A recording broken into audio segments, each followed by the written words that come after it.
So I've been asked to do a short video on a preview to the West Ham Wolves game, just to let you know what I think the result's going to be and a bit of an insight into how the game's going to go. Now, I think it's going to be very difficult to really sort of analyse. There's going to be a lot of key factors in this. So, who do West Ham play in the game? You know, obviously, who's our starting 11? What's our formation? Same with Wolves. What's their formation? Who are they starting with? You know, we can sort of predict it and sort of try and guess how the game's going to go. For me, I would like to see Fabianski in goal, standard. Because of the Ngakia situation, I'll go Fredericks right back for this one. Just the experience, although I would be tempted to play Johnson there as well. It's got to be Ogbonna, Diop in the middle, Cresswell left back. In the middle, I'd like to see Rice, Souček and Fornals. Although it wouldn't be a big thing if Noble was to play instead of either Souček or Fornals, really, because I think West Ham, first game back, we could probably do with our leader, our Mr. West Ham there. But ideally, Rice, Souček, Fornals, and then up front, like your front three. I've got a feeling he's going to play Anderson regardless. However, for me, I would like to see us play Antonio, Bowen and Haller. They played well in the Southampton game. And when we saw the three of them together, I'd like to see them go again. It's obviously a 4-3-3 formation. You can imagine Wolves going with a 3-5-2 that they normally play. And I think the big thing is going to be how we cope with their wing-back system. Because they do play out wide, you know, and they look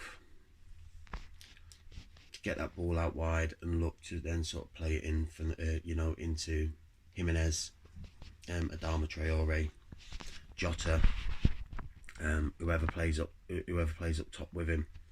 But that's going to be the key battles. There's some big battles in there, you know, because they do like to go down the left. Well, from what I've seen on highlights anyway. So Fredericks has got the pace to get up and down the pitch. That's not a problem. That's why I would probably pick him over Johnson. They can go down the right, and I think that's where it's going to be dangerous for us, because we've never really been strong at defending from the left-hand side. And you've got Adama Traore, who before the season was suspended, I think was on really good form. You know, he can beat anybody. You know, so I think Cresswell would have to be on his A game, and Ogbonna's got to get ready to sort of come across and assist him where needed. Key battle's going to be, again, another one's going to be in the middle of the park, because they've got Neves, they've got João Moutinho, and I think they play Dendoncker as well, don't they, there sometimes. But yeah, Rice needs to, as well as being able to come back into defence.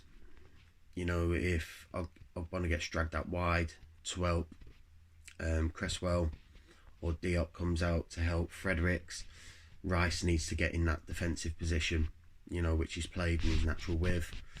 But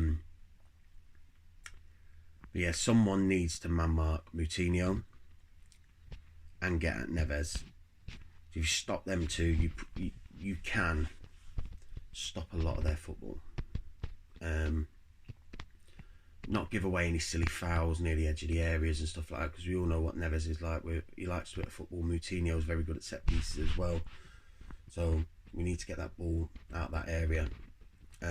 Despite the fact how good Raul Jimenez has been, I think if you cut out that wide area marked and get at Wolves midfield, you sort of eradicate the threat from him. I think where we're going to need to be good and where we're going to need to play well in order to get a result, when we get forward, Allaire needs to be on someone like Conor Coady. Conor Coady is a very good defender, don't get me wrong, and he's a ball-playing defender as well. I've just not seen him really that physical, and I think Allaire needs to get in his face, really get in his face. And Antonio, with Antonio and Bowen running at him, or Anderson, if he picks one, the other one goes on bench, which if he does that, I think they may sacrifice Bowen. But they need to run at them three. Fredericks needs to be able to get up that pitch as well to provide a little bit wider support. Drag those wing backs back. That's a mouthful, isn't it? So there is a lot of key battles in this game, and I don't know. Obviously it's technically a home fixture. But when I looked a minute ago, it said technically it's a West Ham home fixture. There are no fans there, so you just hope that the fact that it is at the London Stadium, that the place thinks at home, and they're up for it. We have to be up for this. We have to be up for every single game. We really do have to be up for every single game. We can't afford to not come out. We can't come out in first gear. We need to come out all guns blazing, everywhere, disciplined, and just in Wolves' face. Because if we do that, we're more than capable of getting something out of that game. When you look at the squads, I don't think Wolves have a better squad than West Ham, but I don't think West Ham have a better squad than Wolves. We have some very, very good, fantastic individual players in our squad. The difference between the two is Wolves play as a unit, Wolves play as a team. And I think that's something that West Ham have lacked for the last couple of years, and that's probably why we're in the position that we're in.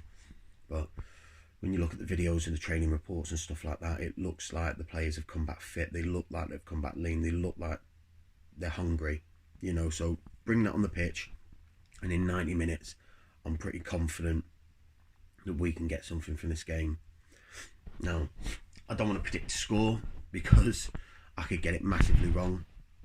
And I have always said it doesn't matter who we play. We could be playing Barca and you ask me for a result and I'll be saying West Ham win. But I think when we look at the fixtures coming up, and in hindsight, when you look at the form the Wolves were in before the league got suspended, where they are in the league, I'd be extremely happy with a point in this game. I'd love all three.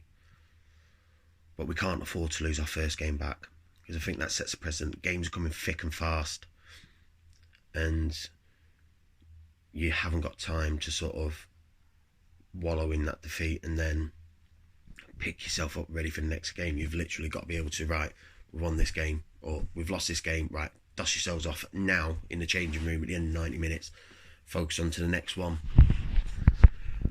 And I think that's going to be difficult for us. I think we are very much a confident side, so fingers crossed we start with a win, and we start with that mentality that we can win this game and go out and get them 3 points. If Bowen starts, I think he scores, and I don't know why. I can see a penalty in the game. I can see a penalty to West Ham. I can either way. When you've got Antonio, Bowen or Anderson, one of them three running with Fornals creating, I can just see a penalty coming our way. And obviously then, if Nobes is on the pitch, it's Nobes. If he isn't on the pitch, Souček's pretty good at, from what I remember, he's pretty good at set pieces, from what we read. So one of them will score. Either way, I do think it'll be a high-scoring game. But I'd love to, as a prediction, I'm just going to say 3-2 West Ham, because like I said, I'm never going to back anything different than a West Ham win. But yeah, we'll see. But they're my views. I'd love to know what everybody else's are. And until then, come on you Irons. Hello Hammers Bowls, my name's Robbie and I'm a Wolves fan and broadcaster. Now, football's back, the Premier League is back. It's what we've all been waiting for, and we face a trip down to East London, which, despite looking at the league table, and a lot of people would say it's going to be, you know, a nice 3 points to restart the season with, it's not going to be the case. Obviously, you know, yourselves are fighting to pull away from that relegation zone, which you will do. I mean, you know, you're much better than the teams that are fighting around there. You will pull away from that. You've got the quality to do it, and if any of you were worried, then I really wouldn't be. But you know, I think since we've been promoted again, we have won 3 out of 3, but I'm still. I think I'm going to pessimistically say a 1-1 draw. I'm probably going to get a lot of stick for it, to be honest with you, but I think, you know, both teams have got a lot to play for. You know, Wolves are going for European football, whether it be the Europa League or Champions League, maybe, if City, you know, fail with their appeal. But obviously, you know, West Ham, like I've just said, you know, you're fighting to pull away and clear a bit of space down at the bottom. So, yeah, I can't see either team being too gung-ho, and I think obviously a lack of match fitness will play a massive part. But I am going to go for a 1-1 draw. I'm going to go for, I think Haller, if I'm pronouncing that right, will score for West Ham, and I'm going to give an equaliser to Diogo Jota. I think looking at the danger men, obviously Felipe Anderson is a class act, but I've got to go for Haller. Just, you know, there was big money spent on him in the summer. A lot of people questioned it, like, will he flop? But you know, he's done a job, and he has, you know, he started to repay that money. And then danger man from the Wolves' perspective, I think it can only be Adama Traore. You know, he scored there last season, but last season he was poor. He was awful, and at the end of the season, I would have got rid of him, to be honest with you. But I'm eating my words now. He's been superb this season. So I'm going to give him the title of one to watch. But I think anybody that's got a bit about him upstairs has already got that nailed on, to be honest with you, because he's unplayable on his day. I think Wolves will go for a 3-4-3. So it'll be Patricio in goal, back three, Willy Bolly, Connor Cody, Romain Saiss, Matt Doherty, Ruben Neves, João Moutinho, Johnny Otto across the 4, and then obviously Adama Traore, Raul Jimenez and Diogo Jota leading the front 3. You know, looking at the form before lockdown, we got, you know, West Ham took 1 point out of 15, Wolves took 9 out of 15.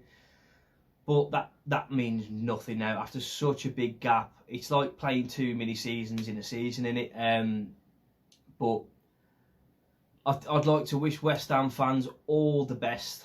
I'm gonna go with that 1-1 draw. I wish you all the best, not necessarily for Saturday, but with the rest of the season, you know, I think you will pull way away from that, you know, that drop zone. And there's only going to be one team in Claret and Blue getting relegated this season, and we know who they are. Well, thank you for having me on the channel. It's been a pleasure. Thank you for the invite, and hopefully we'll do it again next season. All the best.